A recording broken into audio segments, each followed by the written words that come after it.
I'm Rafnil from Nekota and I love listening to Today FM. My name is Ken Gudla and I'm from Australia, but I'm part Fijian from Watraki, and I love listening to Today FM Rocks. For the best music and less talk, we tune into Today FM in Nasilai Village. Today FM rocks. My name is Inai Ali and I'm from Ba, and I love the big breakfast on Today FM. I just love it and hope you love it too. My name is Jay from Labasa. I love listening to Today FM. Today FM rocks. My name is Naushin and I'm from Sambeto, and I love Today FM. Today FM rocks. Today's hit music on Today FM.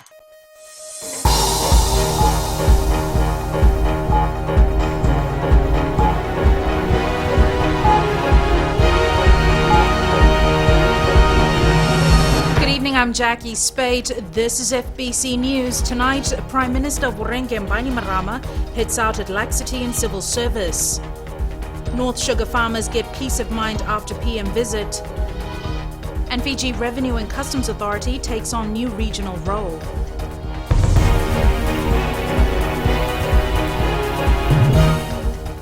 Prime Minister Vorenge Bainimarama has warned civil servants in Lambasa to go out and do their work with compassion. His comments come in light of public complaints received by the Prime Minister during his one-day sugar consultation in Vanua-Levu yesterday.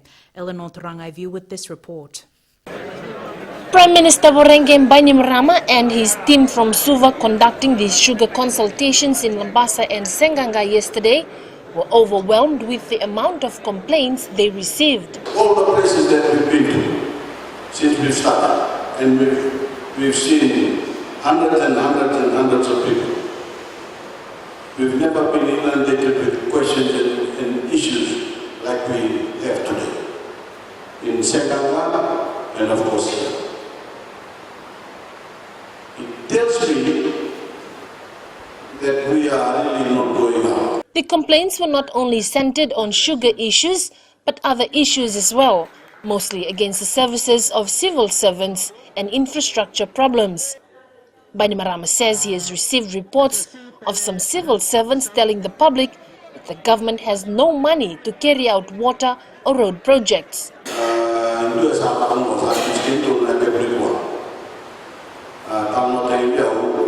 was told that you've been going around telling people that there's no more water for money, no money for water. This is not really the kind of attitude that the public wants from us. An issue raised with the Prime Minister yesterday is the alleged mistreatment of an elderly woman in Senganga by TLTB officers, which has been referred to police. The Prime Minister has warned that when it comes to work and the treatment of others, civil servants have to have compassion.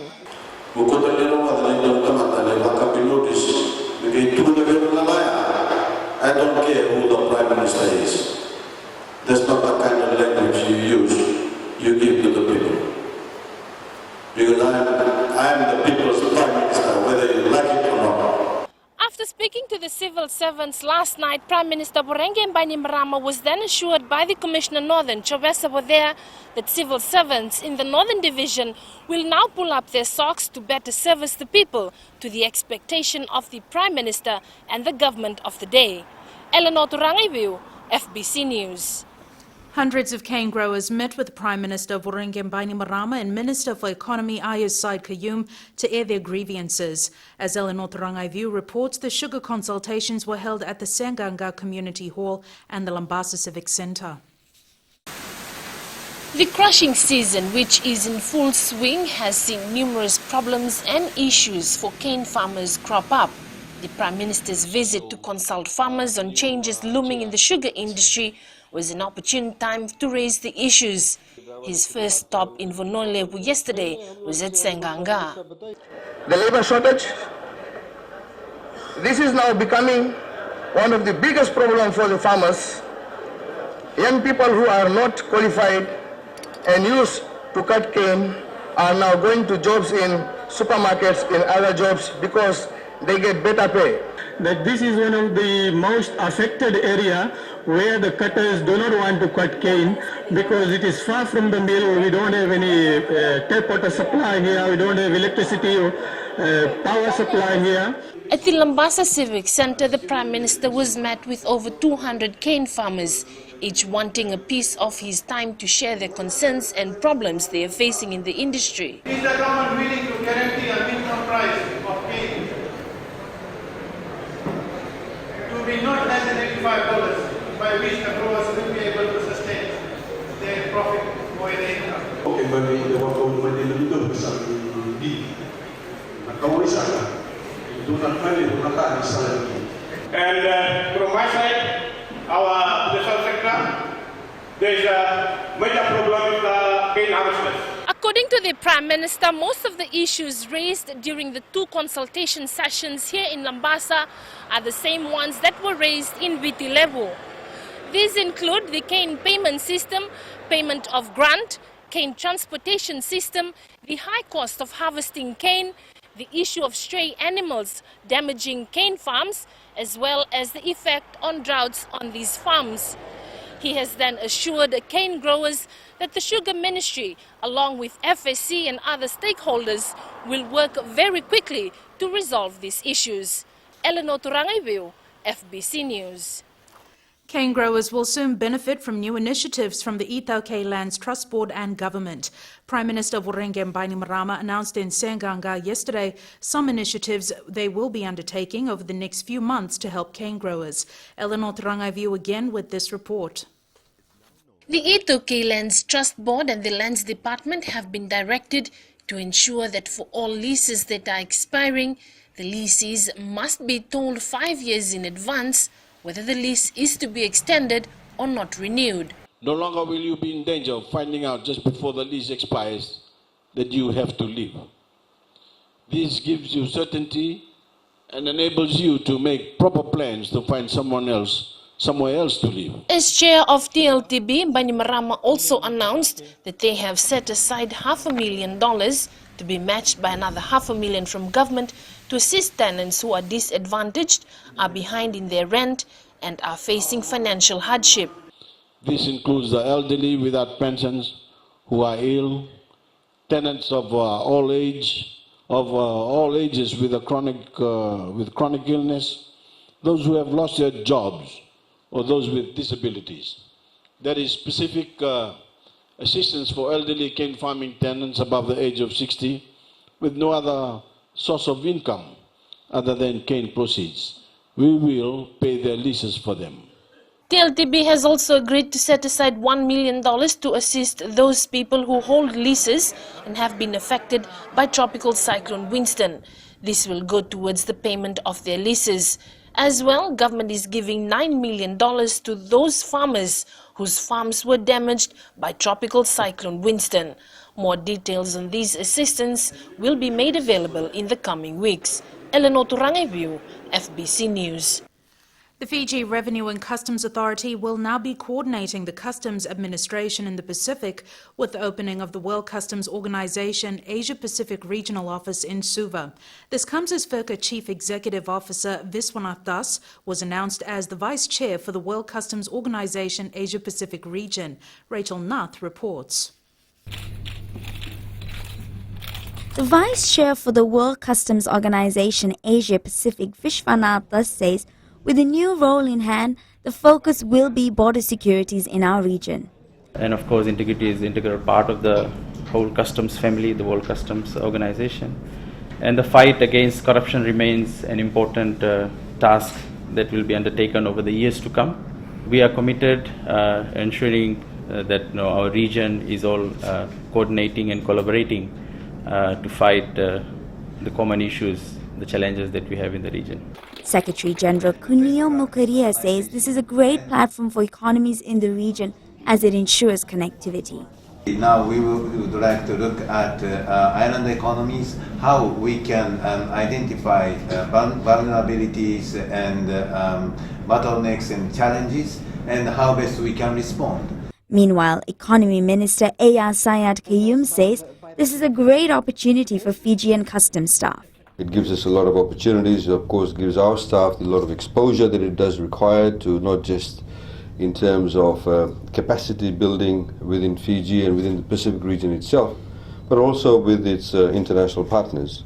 Fiji is the first country in the Pacific Oceania region to be chairing this position for the next 2 years, where it will be administrating over 33 members in the region. Rachel Nath, FBC News. Deaths in children under the age of 5 years have decreased by 40% since 1990. Minister for Health and Medical Services Chone Usumate today cleared the air after receiving numerous complaints due to an increase in the infant mortality rate. Sainiani Boiler with the story.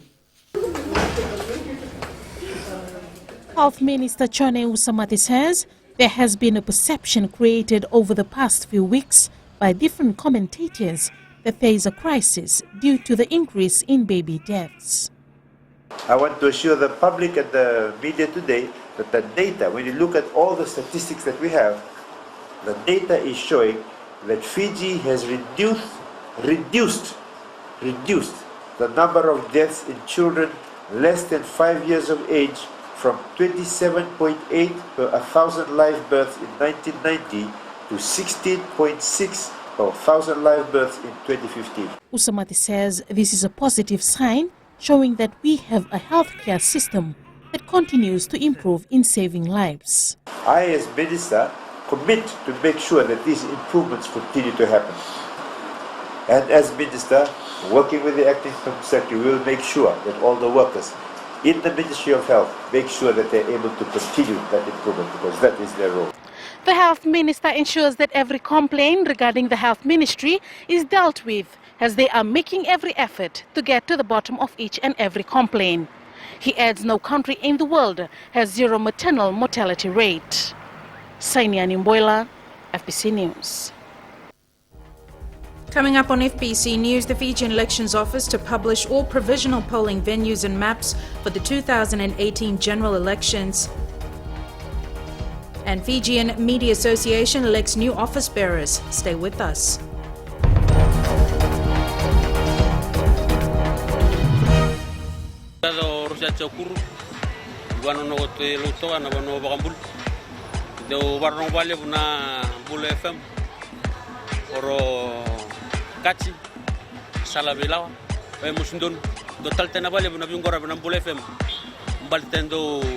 Totoga bauti na lenru dotara so na bishereso me bauti na tu na binga lili ena lo moni burobo ni mbula oyo na rango Luisa Marau o maramani komo o baka stolchingo na Suba Handicraft Center ondo warorongo na Bula FM namba 2 na seri Bula FM namba 2 na seri.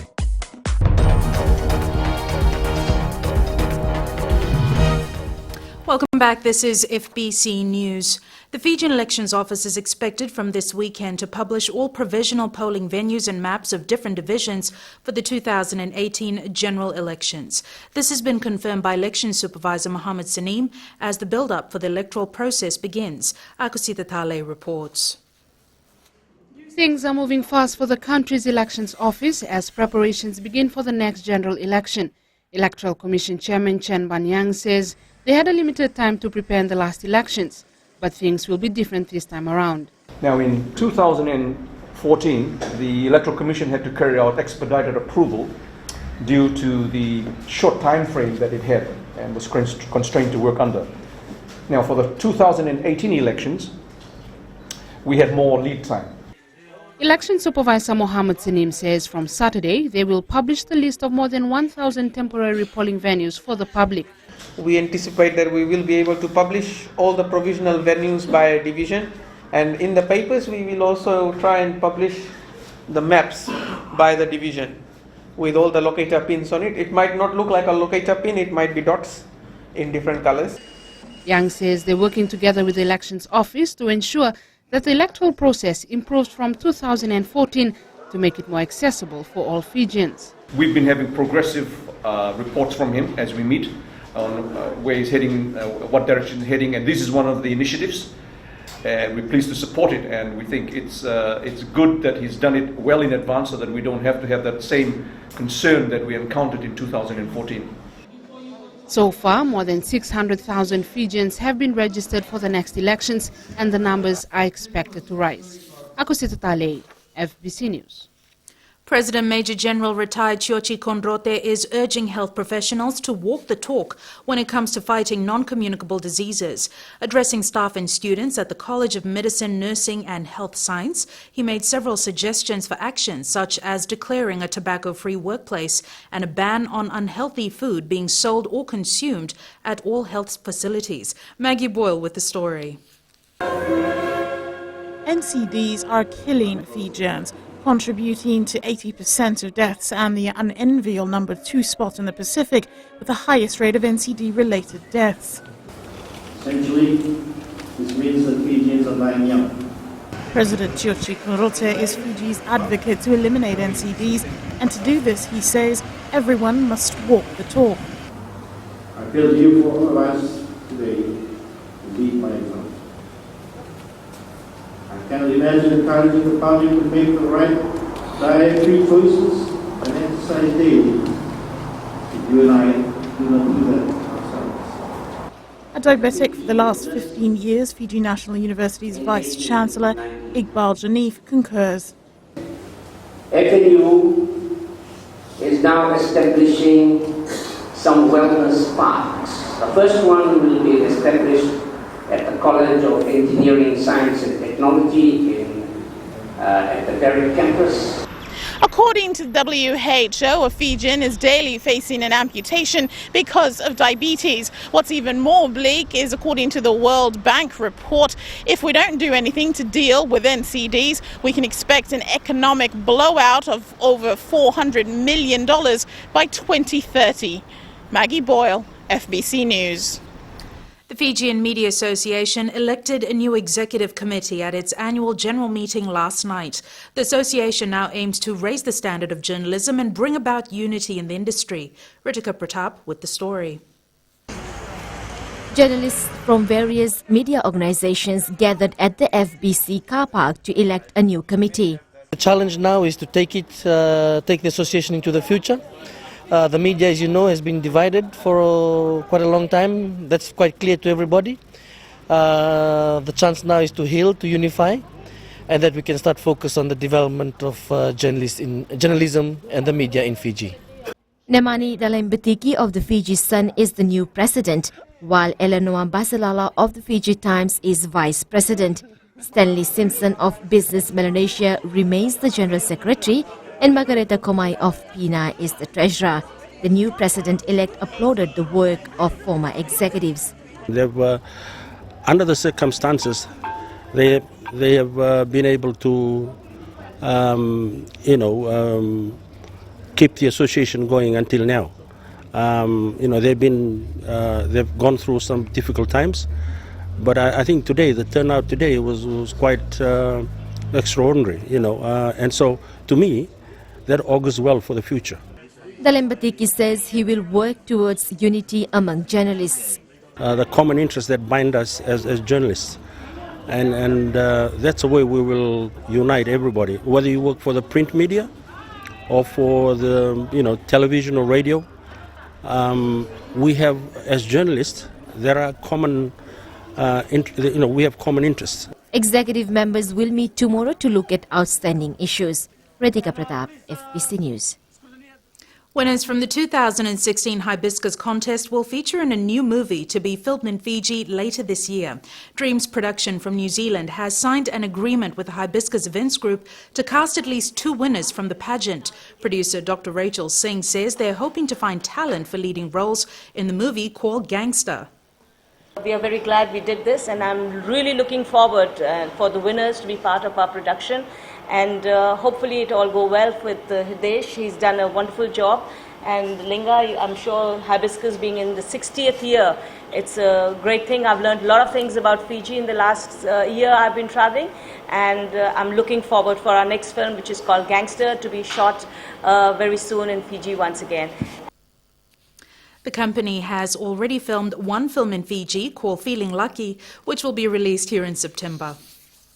Sports is up next, and Jamie's here with the latest. Nakazaki, and good evening. Coming up, Netball Fiji appoints new national coach. And former Fiji heavyweight champion says Winston Hill's Olympic journey will inspire young boxers. This and more coming up.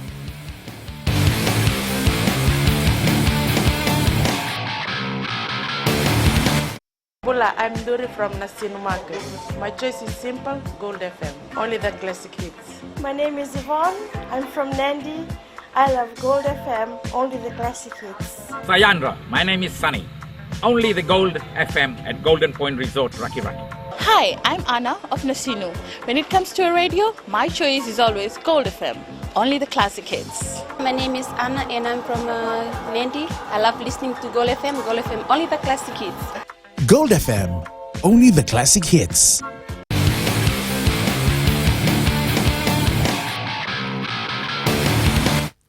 First up in sports tonight, the Fiji Pearls have a new coach. After 7 months without a mentor, Netball Fiji today announced former Australian captain Vicky Wilson as its national coach. Rohit Deo with the story. Ladies and gentlemen, we wish to introduce you the new Fiji Pearls and welcome our new coach.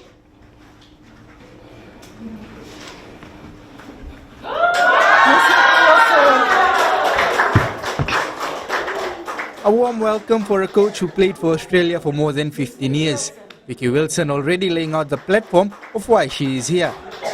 You know, I sit here wanting to help you to become the best netballers you can possibly be and be competitive on the international stage. And together we'll keep working really, really hard, and I'm sure that we'll take giant steps and enjoy each other's company and challenge each other. The former Silver Ferns attacking coach says she chose Fiji because of the potential the team has.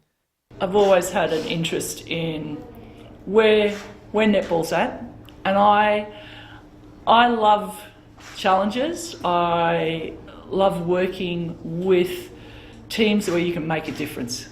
And I think that comes down to my own values as well. Netball Fiji is more than pleased with the appointment of a coach with such caliber. He's a successful, highly qualified and professional coach who has coached at almost all levels of the sport, from club to district, university, national, and now the Fiji national team. Wilson's appointment is for 3 years, which means she will lead the Pearls at next year's Mini Pacific Games, the Commonwealth Games in 2018, the 2019 Pacific Games, and the Netball World Cup in the same year. Rohit Deo, FBC Sports. Former Fiji heavyweight boxer Pauliasi Ratu has wished Winston Hill all the best for the Olympic Games next month. Ratu, who is also the head coach at the Fiji Amateur Boxing Association, says the 69-kilogram division boxer has a lot to prove in Brazil. He added that it's a milestone for boxing Fiji, with one of its own qualifying for the Olympic Games after 28 years. That's what we need to put boxing's name up there in the world, and also to be a role model to the younger boys to take up boxing in Fiji. Boxing at the time wasn't really hard like nowadays. That time, the boxing wasn't, even the rules of the amateur boxing wasn't so strong like this. This time, the rules are very, very effective. Meanwhile, the last group of Team Fiji athletes leave for Rio tomorrow. The Fiji 7 side has settled well in Chile and had its first training run this morning. Coach Ben Ryan had the team go through a gym session before they hit the grounds later in the week. The team will stay in Santiago for 6 more days before heading to Rio. Meanwhile, the Fijianas have already hit the grounds of cold Santiago, going through its second contact training session. The women's team leave for Rio next Tuesday. Both teams will be part of the opening ceremony in Brazil on the 5th of August. The national hockey teams have been reminded to lift their performance ahead of round 2 of the World Hockey League Series next year. The Fiji men's and women's teams breezed through round 1, but know the next hurdle will be much more challenging. Meli Tavanga has more. Despite being number 1 in the Oceania region, Fijian Hockey President Robin Mitchell says Fijian teams need to learn to be consistent. From my experience in India, we need to have our level of fitness at a much higher level than we've managed before. So the main determining factors is one, fitness, and secondly, of course, the funding for the tour to those two countries. Funding remains a major hurdle as the Federation looks for funds to undertake build-up tours. All association, we've got only about 400 senior players, but we're building our base, primary school and secondary school, so we hope that does contribute. And the difficulties basically is of a small sporting association competing in a country where there's major sports that are getting a lot of the support from the corporate sponsors as well as from government. Meanwhile, team sponsors Eskom Motors hosted the players to a morning tea today. Meli Tawanga, FBC Sports. That is your sports for this evening. Business is up next.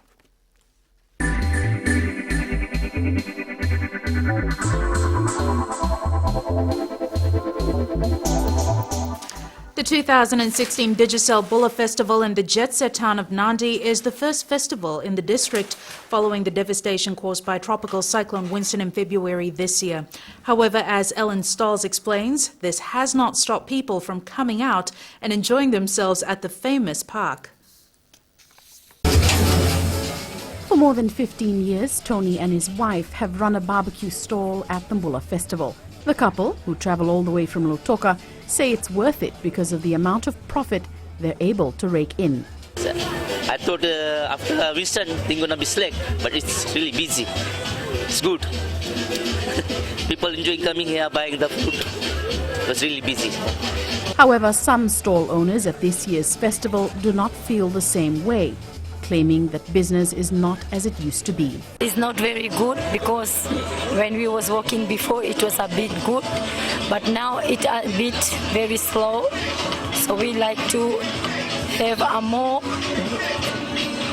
we like to do more business, so if we're gonna struggle we can end up more money. Barbecue stall owner Adesh Kumar has been doing this for 4 years and says that while business has been a little slow, he is hoping it will pick up in the next few days.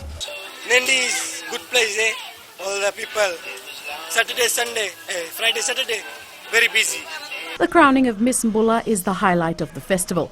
FBC News spoke to people today about what their favorite part of the week-long event is.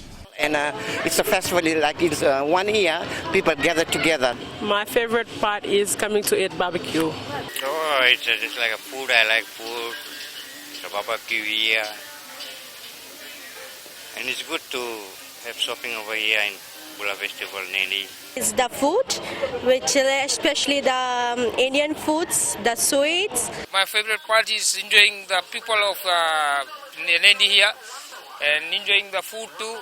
While the festival is a good outing for the whole family, with a variety of foods to choose from, as well as rides and entertainment, it's also important to note that the essence of this festival is all about charity, something that this Nandi community is more than happy to do year after year. Ellen Stalls, FBC News.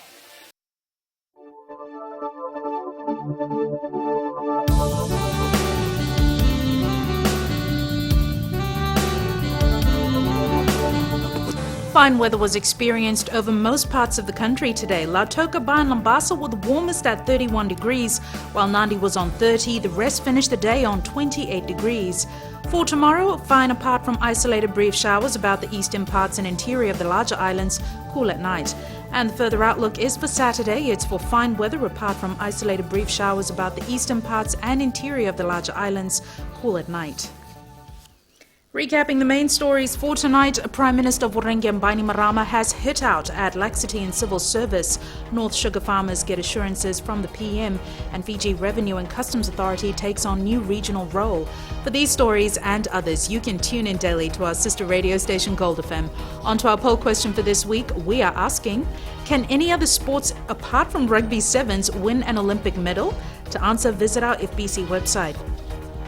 Send us newsworthy pictures and videos on email citizenseyes@fbc.com.fj or share it with us via Facebook page FBC News. And if you're on Twitter, follow and tweet us your news tips at FBC_news or simply hashtag FBC News. You've been watching FBC News. I'm Jackie Spade. Good night.